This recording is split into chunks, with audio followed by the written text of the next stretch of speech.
Shri Sai Sat Charita. The wonderful life and teachings of Shri Sai Baba. Samartha Sadguru Sainath Maharaj Ki Jai. Ananda Koti Brahmanda Nayaka Jai. Om Sai Ram. Today I'll be reading the chapter 24.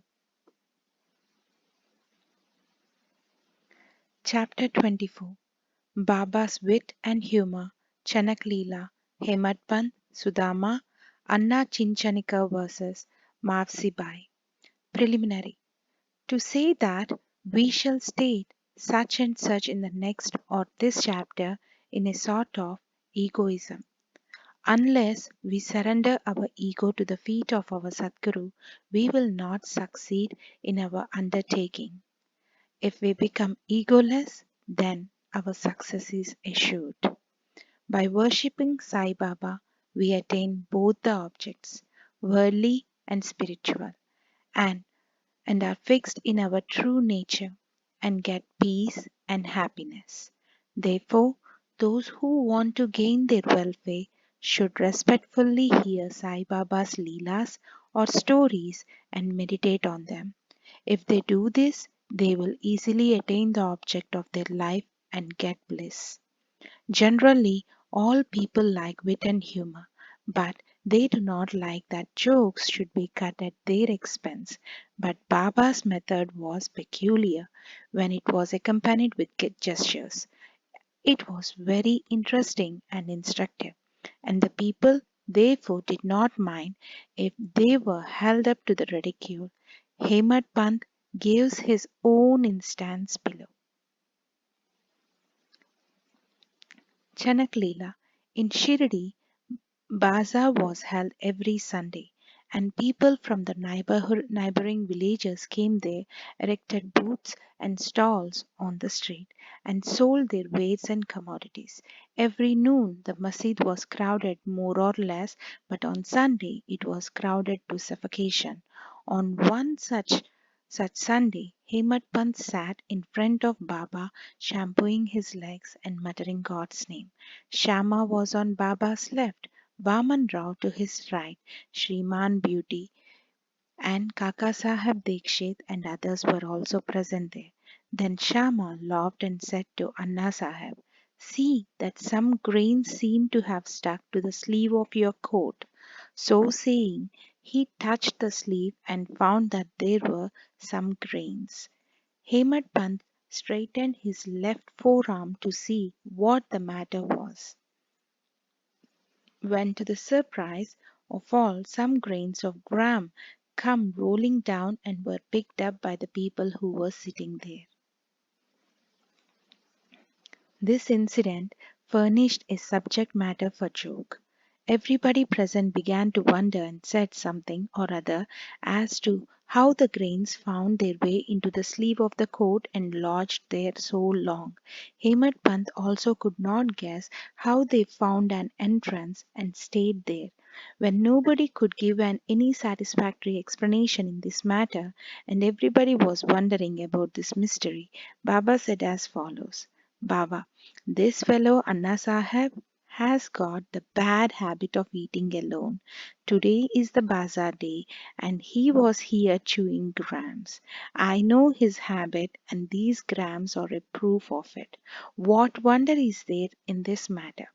Hemadpant: "Baba, I never know of eating things alone. Then why do you thrust this bad habit on me? I have never yet seen Shirdi Bazaar. I never went to the bazaar today. Then how could I buy grams and how could I eat them if I had not bought them? I never eat anything unless I share it with others present near me." Baba: "It is true that you give to the persons present, but if none be nearby, what could you or I do? But do you remember me before eating? Am I not always with you? Then do you offer me anything before you eat?" Moral: let us mark and note carefully what Baba has taught us by this incident. He has advised us that before the senses, mind and intellect enjoy their objects, he should first be remembered. And if this be done, it is in a way an offering to him. The senses, etc., can never remain without their objects. But if those objects are first offered to the Guru, the attachment for them will naturally vanish. In this way, all the vrittis regarding desire, anger, avarice, etc., should first be offered and directed to the Guru. And if this practice be followed, the Lord will help you in eradicating all the vrittis. When before enjoyment of the objects you think that Baba is close by, the question whether the object is fit to be enjoyed or not will at once arise. Then the object that is not fit to be enjoyed will be shunned, and in this way our vicious habits or vices will disappear and our character will improve. Then love for the Guru will grow and pure knowledge will sprout up. When this knowledge grows, the bondage of body consciousness will snap and our intellect will be merged in spirit consciousness. Then we shall get bliss and contentment. There is no difference between Guru and God. He who sees any difference in them sees God nowhere. So, leaving aside all ideas of difference, we should regard Guru and God as one. As if we serve our Guru, as stated above, Lord will be certainly pleased and purifying our minds. He will give us self-realization.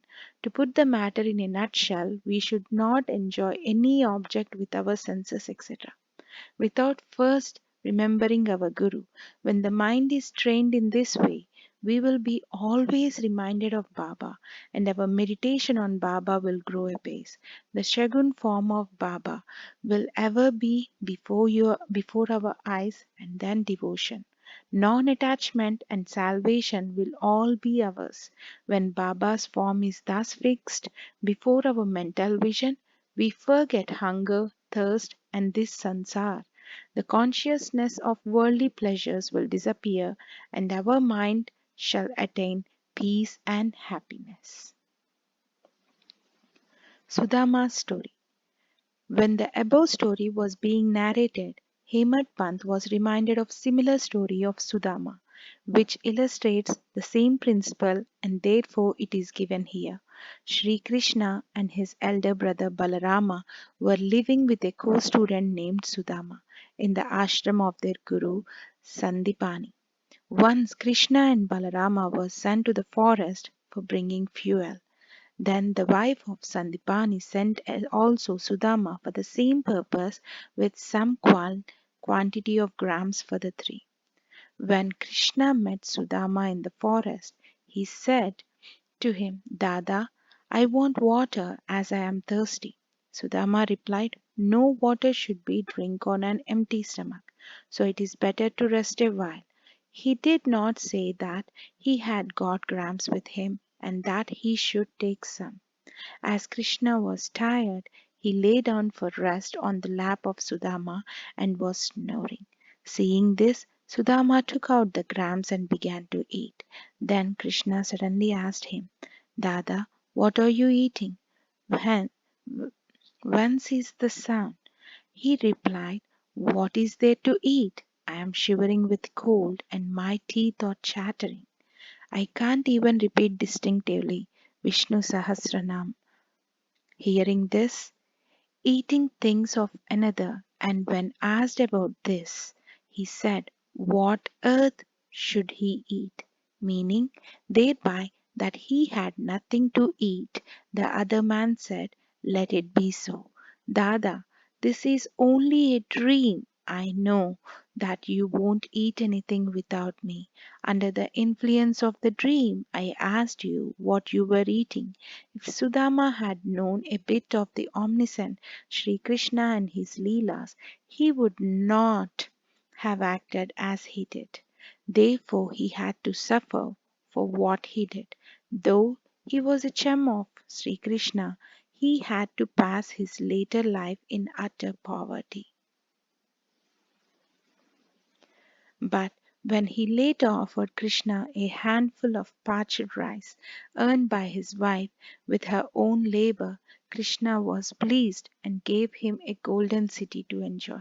This story should be remembered by those who have the habit of eating things alone without partaking them with others. The Shruti also emphasizes this lesson and asks us to offer things first to God and then enjoy them after they are renounced by Him. Baba also has taught us the same lesson in his inimitable and humorous way. Anna Chinchanikar versus Mavsibai. Hemadpant now describes another witty incident in which Baba played a peacemaker's part. There was one devotee by name Damodar Ganashyama Babare alias Anna Chinchanikar. He was simple, rough, and straightforward. He cared for nobody, always spoke plainly, and carried all dealings in cash. Though he looked outwardly harsh and uncompromising, he was good natured and guileless.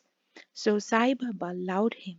One day, like others serving Baba in their own way, this Anna was one noon standing prone and was shampooing the left arm of Baba, which rested on the railing.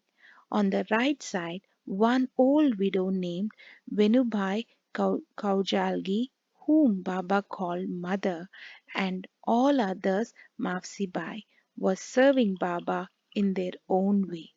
This Mafsibai was an elderly woman of pure heart.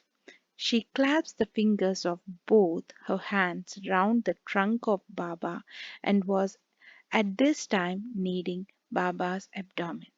She did this so forcibly that Baba's back and abdomen became flat, and Baba moved from side to side.